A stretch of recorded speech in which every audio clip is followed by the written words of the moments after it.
All right, sports fans, how's everybody out there doing? William Martin coming at you one more time here on YouTube with another edition of the 300 Pounds of Sports Knowledge Podcast. Now, after dropping more than 29 points per game versus the New York Knicks in the first round of the NBA playoffs, Atlanta Hawks guard Trae Young picked up right from where he left off as he got the Philadelphia 76ers for 35 big points today, including 25 in the first half as the Hawks were able to steal game one and also steal home court advantage in this series. And with what we have seen from Trae Young so far in the first 6 games of his playoff career in the NBA, this guy is showing that he is not afraid of the big stage. Like I said before, this dates back to his time at Oklahoma. He made a name for himself as a one and done player, but you saw him put the Sooners on his back and help them reach the NCAA tournament that year. And when I watch Trae Young play, and I know some people are going to agree with me, some people aren't. That's fine. You look at his shooting range and you look at the charisma that he has about his game, and he's like a baby Steph Curry out there because he's having fun.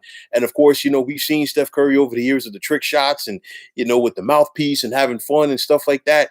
That's what Trae Young is bringing to the table as well. We saw him embrace that villain role versus the Knicks. Of course, he ended the series basically by taking a bow at midcourt at Madison Square Garden. And of course, fans in New York City weren't thrilled about that, and rightfully so, because he beat their Knickerbockers. But nonetheless, Trae Young is a showman, and he's out there having fun.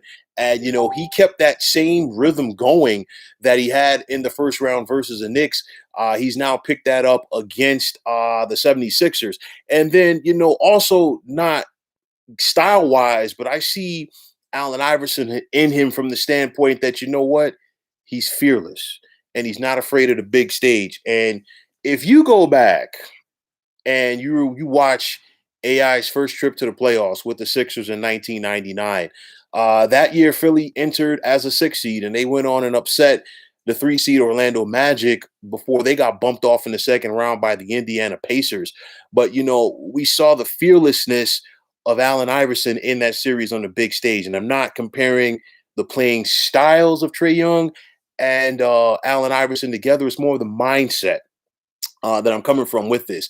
And you see that he's fearless. You look at the shots that he was taking, going right at Joel Embiid.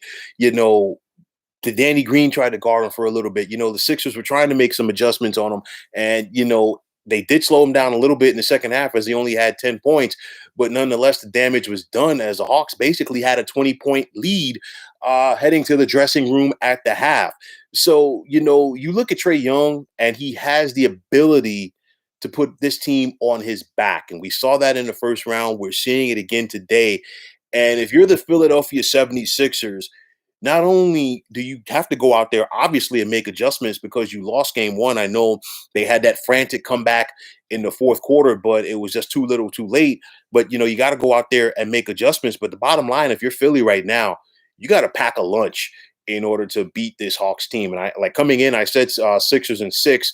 I still think the Sixers can win this series. But the thing is, obviously they have to work for it, or they were going to have to work for it at the outset. They're really going to have to work for it now because this Hawks team has confidence. And, they came into this series playing with house money. I know that Joel Embiid is not 100%, but, a lot of people still expected Philly to win. But you know what? You're looking at things right now. This Hawks team, they have a ton of confidence. And it's kind of like, they have this us against the world mentality. And as Trae goes, they go. And if you're going to let Trae Young get off like he did early on in the first half today, if you're Philly, you're going to have a problem for the next 6 games. So you got to try to get things going, get back to basics. Philly's a much better defensive team than what we saw in the first half today as Atlanta got them for 74 points. Philly also has to make their free throws. They missed a ton of free throws. They missed a ton of open shots.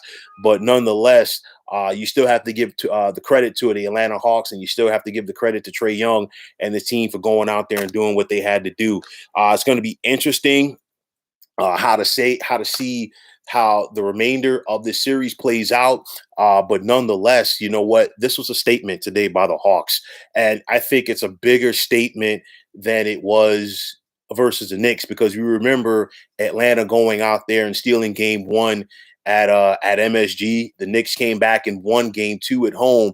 And you figured, okay, the Knicks would try to flex their muscles when the series shifted to Atlanta for games 3 and 4. That was never the case. And then the Hawks just basically put the coup de grace on things at MSG at home in game five of this series. So if you're Philly, you got to be wary of that. You got to come out there all hands on deck come game number two. But you have to maintain that mentality for the remainder of this series. The Hawks are throwing haymakers right now. They're connecting. And you know what? If you're Philly, you better pick it up. But like I said before, the Sixers definitely have to pack their lunch. They've got to make some adjustments. They have to get better on defense. They are much better on defense than what we saw in the first half of this contest today. And if they allow Trae Young to go off like he did in the first half today, the Sixers are going to have a lot of questions to answer as this series progresses.